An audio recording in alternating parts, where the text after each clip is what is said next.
La mondialisation a échoué. Que se passe-t-il dans le monde? Aujourd'hui, une phrase a secoué les réseaux sociaux, les cercles économiques et même des politiques traditionnelles. La mondialisation a échoué. Prononcée non pas dans un café, mais sur la scène du World Economic Forum à Davos, où se rencontrent chaque année dirigeants politiques, chefs d'entreprise et intellectuels du monde entier.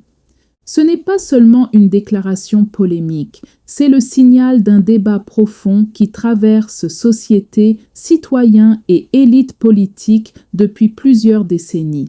Alors aujourd'hui, au lieu de simplement répéter l'affirmation, explorons comment les gens réagissent réellement, ce que disent les données et ce que cela signifie pour nous. La phrase a fait l'effet d'une onde de choc, pas sur les réseaux sociaux, pas dans un meeting politique, mais à Davos, sur la scène même du World Economic Forum. La mondialisation a échoué. Pas chuchoté, pas nuancé, déclaré frontalement. Alors la question n'est plus seulement est-ce vrai, mais plutôt pourquoi cette phrase résonne-t-elle autant aujourd'hui? Et comment les gens, partout dans le monde, y réagissent-ils réellement? Ce que la mondialisation promettait. La mondialisation, dans sa version moderne, reposait sur plusieurs promesses clés. Des échanges libres entre nations, des coûts de production plus bas, une croissance économique globale, une réduction de la pauvreté mondiale, une interdépendance censée réduire les conflits. Et sur certains points, il faut être honnête, elle a fonctionné. Depuis les années 1990, des centaines de millions de personnes sont sorties de l'extrême pauvreté, notamment en Asie. Les chaînes d'approvisionnement mondiales ont permis une explosion de biens accessibles. Les entreprises ont accru leurs marges et leur portée internationale. Mais voilà la question centrale. À qui ces bénéfices ont-ils réellement profité? 2. Le cœur de la critique, un déséquilibre profond. La critique exprimée à Davos, notamment par Howard Lutnick, repose sur des faits économiques observables. Désindustrialisation de l'Occident. Aux États-Unis, au Canada, en Europe, des régions entières ont perdu leurs usines. La production a été délocalisée. Les emplois bien rémunérés ont disparu. Les classes moyennes se sont fragilisées. Explosion des inégalités internes. Pendant que les profits mondiaux augmentaient, les salaires réels stagnaient. Les grandes multinationales gagnaient. Les travailleurs locaux perdaient. Dépendance stratégique dangereuse. La pandémie de Covid-19 a été un révélateur brutal. Pénurie de médicaments, dépendance aux chaînes asiatiques, incapacité à produire localement en situation de crise. L'Europe a découvert qu'elle dépendait massivement de l'extérieur pour l'énergie, les composants industriels, certaines technologies critiques, et une grande partie de cette dépendance pointe vers Chine. Le débat sur le net zéro et la souveraineté. Un autre point sensible concerne les politiques climatiques. L'objectif du net zéro est scientifiquement fondé. Réduire les émissions pour éviter une catastrophe climatique. Mais la critique n'est pas climatique, elle est géopolitique et industrielle. La question posée est simple. Que se passe-t-il quand une région ferme ses industries polluantes, mais importe ensuite les mêmes produits fabriqués ailleurs, souvent avec plus de pollution? Résultat possible, perte de compétitivité locale, dépendance accrue, déplacement et non-réduction des émissions. Mondialisation contre souveraineté, un faux choix. Dire que la mondialisation a échoué ne signifie pas forcément qu'il faut revenir à l'isolement total. La réalité est plus complexe.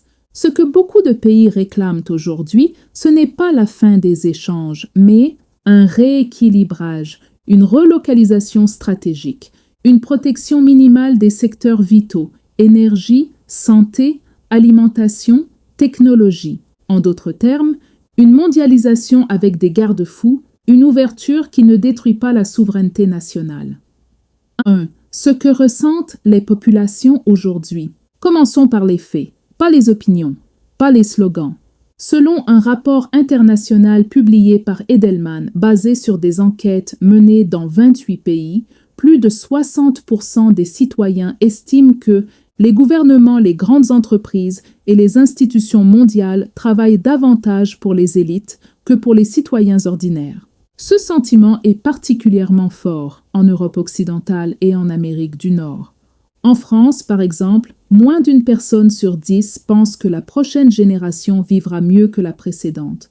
Ce n'est pas une opinion isolée, c'est une tendance lourde. 2. Une frustration économique documentée.